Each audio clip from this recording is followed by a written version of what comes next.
Quality and box office results do not always add up, and that goes both ways. Welcome to WatchMojo, and today we're counting down our picks for the top 10 bad horror movie sequels that made money. I am talking about a potentially important work here. I'm talking about a mega hit. This could be mine in cold blood. For this list, we're looking at horror movie sequels, including those considered a prequel, that despite being widely considered as substantially inferior to their predecessors, still managed to perform well at the box office. Number 10, Paranormal Activity, The Ghost Dimension. Reportedly filmed on a budget of only $15,000, the first Paranormal Activity film made just shy of $200 million.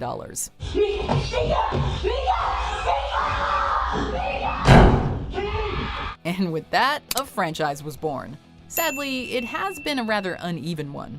The first installment holds a score of 83% on Rotten Tomatoes, but its immediate sequel was less well received. The third entry was considered a partial return to form, only to give way to 3 rather terrible follow-ups. I believe that this is no coincidence, and I believe she's part of a prophecy. With The Ghost Dimension, Paranormal Activity hit rock bottom, but name recognition still won out.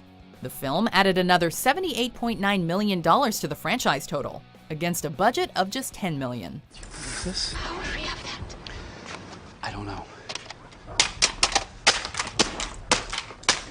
Number 9, Book of Shadows, Blair Witch II.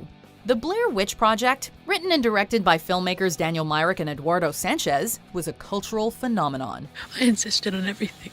It was unlike anything cinemagoers had ever seen before, and is credited with popularizing the found footage genre. Having generated $248.6 million on a $60,000 budget, the film was immediately greenlit for a sequel. When the filmmakers expressed their desire to let the initial buzz die down first, distributor Artisan Entertainment brought someone new in to direct the rushed sequel. You know, if you don't believe in the Blair Witch, then why the hell did you bother to come? I thought the movie was cool. It bears little resemblance to its namesake, was written off as a run-of-the-mill horror, and was nominated for numerous Razzies. Sullying the Blair Witch name, it still earned a respectable $47 million. What is this? What did you make us do? Number 8, Sinister II. Released in 2012, the first Sinister delivered serious scares and had a compelling premise involving a long history of mysterious family murders. He would take possession of those who saw the images and cause them to do terrible things. Or in some cases, he could even abduct the viewer into the images themselves. From a budget of just $3 million, the film earned $87 million and was mostly well received. It embraced a lot of cliches, but was also downright terrifying. Unfortunately, when it came time for the inevitable sequel, all the exciting twists, turns, and shocking reveals were all played out. Is it the writing? More moderate content. You don't seem to care much for our profession. Given the success of its predecessor, Sinister II still managed to generate $54.1 million against a budget of $10 million, but it was critically panned and generally dismissed as an unnecessary sequel. Well, that just might be the worst day of that guy's life. Number 7, The Ring 2. When The Ring hit theaters in 2002, horror buffs were pleasantly surprised to discover that this Western remake of the Japanese hit Ringu was actually good. It was so successful at the box office, it inspired a wave of Japanese horror remakes by American studios. It also inevitably gave birth to a sequel. Credit where credit is due. DreamWorks actually tried to make a quality film. They even brought original Ringu director Hideo Nakata in to direct, but it was all for naught. The film's story was just too cliched and uninspired. We didn't do anything wrong. We did what anyone would do. Despite flopping with critics, it raked in $161.5 million. 2017's Rings was even worse, but also turned a tidy profit. There is nothing about that girl that's worth being curious about. I need to see this through. Number 6, The Final Destination.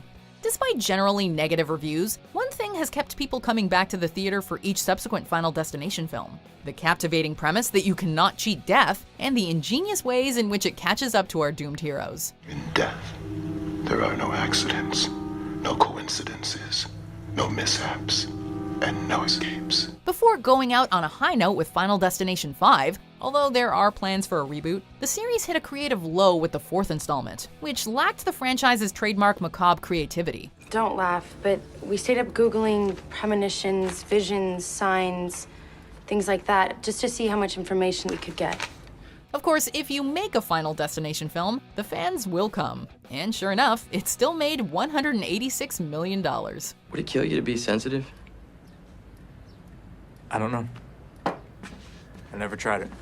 Number 5, Scream 3. All long-running horror films get stale with time, but you would think that a meta-horror film franchise exploring the tropes, trappings, and cliches of the genre would know better and stop before it became a parody of itself.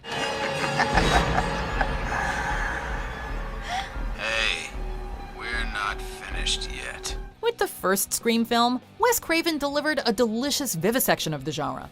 Scream 2 showed that Craven still had more insights into horror cinema worth sharing. Then Scream 3 happened, and everything that made this series remarkable went out the window. Well, all I know about movie trilogies is that in the third one, all bets are off. Craven did the unthinkable and delivered an unself-conscious, cookie-cutter horror sequel.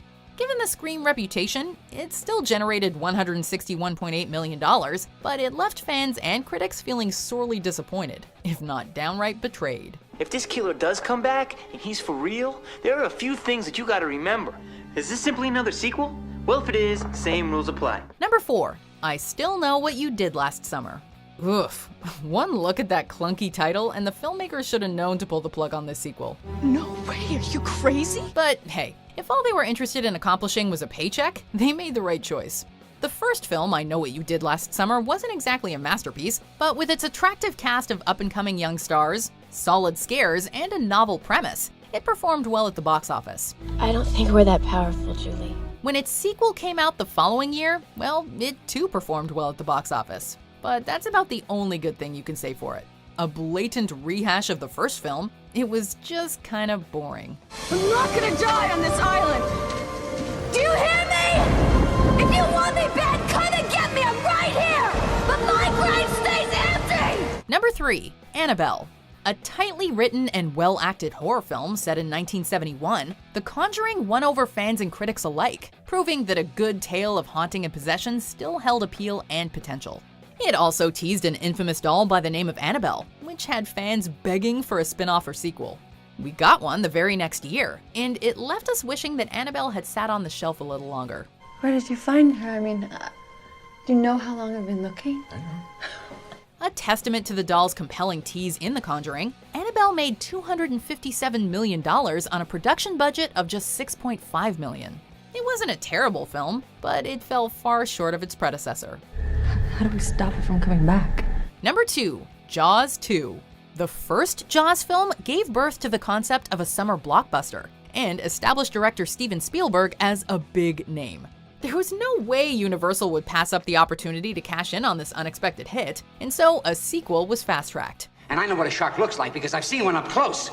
And you better do something about this one because I don't intend to go through that hell again. Sadly, Spielberg had zero interest in directing it. This was another problematic production, but unlike the first Jaws, this time it kind of showed. Okay, folks, it's all over. Come on, let's get back to this one, all right? Let's break it up. It's okay! In retrospect, it's been called the best of the sequels, but that is not saying much. It still pales in comparison to its namesake. Jaws 2 ultimately made less than half of what its predecessor did, which is still a lot of money. They only fired me, they didn't bury me. If this list proves anything, it's that you can make a bad sequel no matter how beloved or popular the franchise. However, people will still buy tickets, so ultimately you may still get paid for it, which isn't a great moral.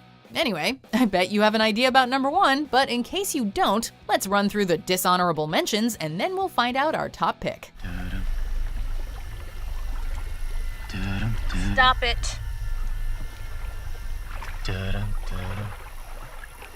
I swear to God if you don't stop it. I think you will find that things have changed a great deal since your time.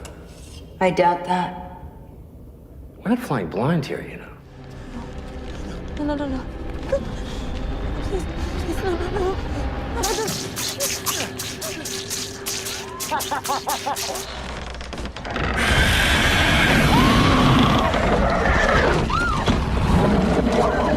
You're 100 feet deep, 100 years old.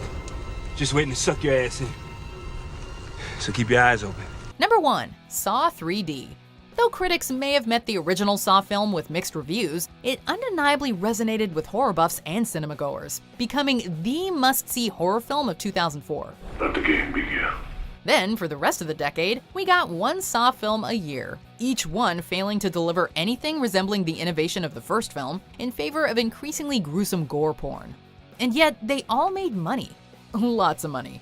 With Saw 3D, the franchise hit rock bottom. The situation you find yourself in is of your own doing. The 3D felt cheap, the death traps uninspired, and the dialogue arguably more painful than the grisly murders. I just didn't want to push it, all right? Okay, that's the heart of the story. But hey, it was a Saw movie in 3D no less, so naturally, it made $136 million. It's quite flattering how many people have responded to my story, and if I can help a few people along the way, then I'm pleased.